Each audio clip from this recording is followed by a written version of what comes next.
Pacific. Joining us in Washington, Sarah Brown, CEO of the National Campaign to Prevent Teen and Unplanned Pregnancy. And in Seattle, Washington is Dan Savage, sex columnist for Savage Love. Bristol Palin says that comments she made about abstinence earlier this year were taken out of context. Here's what she said about it today and back in February. Judge for yourself, and then we'll get into it with our panel. Go.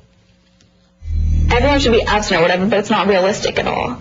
Abstinence is the only 100% foolproof way of preventing pregnancy, so I think that teens need to think twice about the actions that they take. Well, that seems contradictory. Sarah, is abstinence realistic? Well, Larry, you know, we had almost 14 years of declines in teen pregnancy and childbearing. We've had a reversal recently, which we'll get to, but one of the reasons that the rates went down over all those years was that fewer teens were having sex. There was also more contraception. But encouraging young people to delay sex until they're older is a very reasonable, widely supported idea.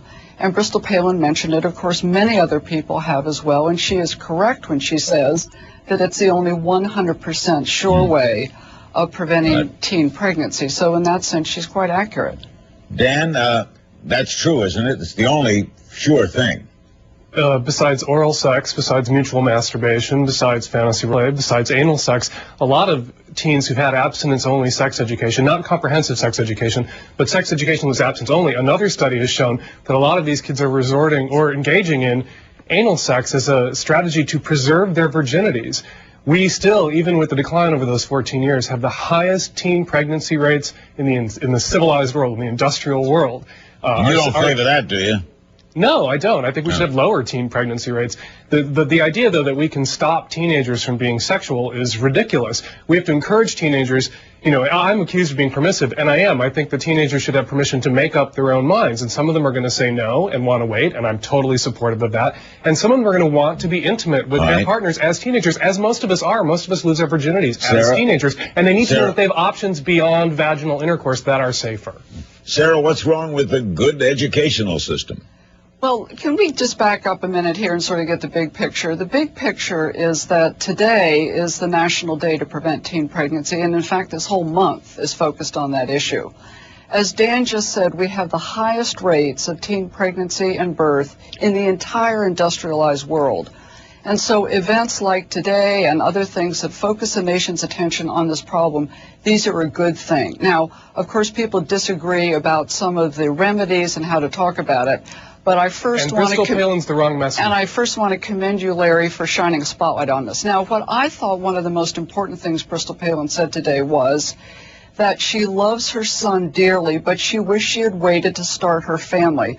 I have talked to literally hundreds of teen mothers over the years, and I will tell you she's very typical in that message. But I don't mean to interrupt, Sarah, but isn't prophylactics a pretty safe mean and a good way to educate? Yes, so on the issue of what are the solutions, it's not that abstinence is the only message. It's one of important messages, and in fact, it's probably the best option for teens. But we have some good science and research here. The programs that help teens prevent teen pregnancy do encourage them to delay sex. They also give them good information about condoms and contraception. That's a different story. That's good comprehensive sex education, which I support and we agree on. That's right. The problem is kids who've had abstinence-only education become sexually active 6 months to 9 months later than kids who've had comprehensive. Yes, and when they do, they're less likely to use condoms, more likely to get pregnant, as Bristol Palin did. I think she's the wrong messenger. The person teenagers need to hear from are teenagers, people who are adults now, who were sexually active as teenagers and used condoms and used birth control or engaged in non-vaginal intercourse that put them at risk for teen pregnancy. By the way, hold it, guys. Their stories. By the way, Levi Johnston, the father of Bristol's baby, spoke about the abstinence issue when he was on this show. Watch. We have an email question from Walt in Tarpon Springs, Florida. Bristol said in an interview that telling young people to be abstinent is not realistic at all. Yet Governor Palin's people say Bristol is working to teach the lesson of abstinence. What's your opinion on all of that? You know, I'd probably have to agree with him. You know, I think all teens, or most of them, are sexually active. So, I mean... Do you think abstinence is unrealistic? Yeah. You know, that it doesn't work? No. Sarah? Well, look, if people don't have sex, they don't get pregnant. If they don't have vaginal intercourse. I mean, Dan and I agree about that. I actually don't think we disagree about much here at all. Science suggests that the best way to help young people prevent pregnancy, as well as STDs and HIV/AIDS, is to be very careful. For younger teens, that's often not having sex at all. I mean, today we were talking with people in 7th and 8th grade. Most Americans feel that the strong message to them should be that they delay sexual intercourse until they're older. As we get to older adolescents and young adults, clearly we're expecting them to use protection, condoms, contraception. It's developmental. It's not either or. Right. Both of these messages are protective, and the good programs teach both. And we need to teach that there's sex play that teenagers and young adults can engage in that's not vaginal intercourse. We need to decentralize vaginal intercourse. If we encourage teenagers to know, if we told them, we informed them that they could be intimate, that they could form those kind of intimate bonds and be sexually expressive without engaging in vaginal or anal intercourse, which are the riskiest kinds, that they could masturbate together. We gave them permission to do that. But to tell them, you're either sexually active and that's vaginal intercourse, or you're not, and you're either sexually safe and abstinent, or you're at risk of pregnancy, leads them to believe that they have only one option, only one choice when they become sexually active, and that's not true. Let me get a break. Okay, got an opinion? Share it at CNN.com/Larry King. Click. Sarah, you think Bristol Palin's going to be effective in this campaign? Well, I think she's going to lend her celebrity, as the most famous teen mother in America right now. I think she's going to help us focus on this issue of teen pregnancy. And if I just may add something from the last segment, I understand Dan's list of what he thinks young people should be taught. Let me give you mine.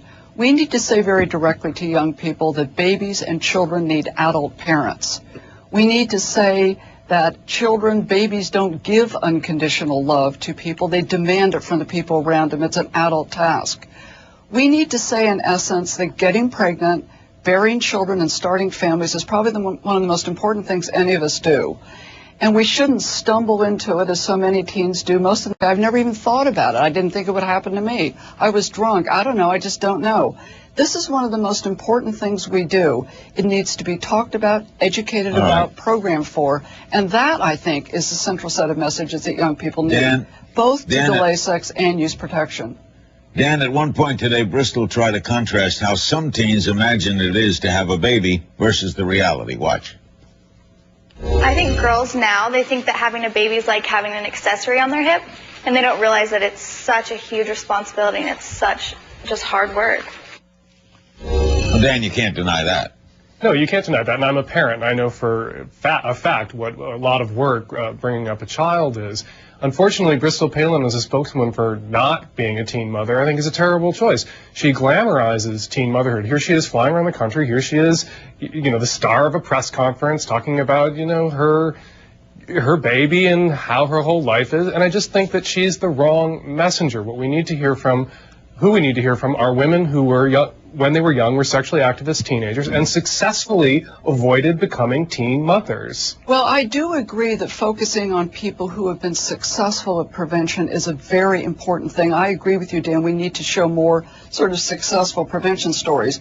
But, people also learn from their mistakes. I agree, people but are allowed the to only say, people we ever see... I wish I had done it differently. The only people we ever see are the screw as I say, not as I screw crowd. We need to, because people don't want to talk about having been sexually active as teenagers and being successful at it or getting away with it, as we might say in our sex-negative culture. We need to show more successful preventers. I agree with that, but I think that Bristol Palin saying, this is what happened, if I had it to do again, I would have had my family later, is an important message. She's only one of 450,000 young women who had this happen last year, and they all have different stories, but hers has importance. She said, I would have done it differently. But she's that's important. But she's a figure of ridicule because of who her mother is and the hypocrisy that is shot through her whole family on this issue. That's a separate issue. I understand that. The marriage, the greeting by John McCain on the tarmac, the passing babies around at the Republican National Convention. Bristol Palin is a joke and this movement makes your day to prevent teen pregnancy a joke by associating her with it. There are better examples of young women out there who even had babies or not had babies. Thank you both very much.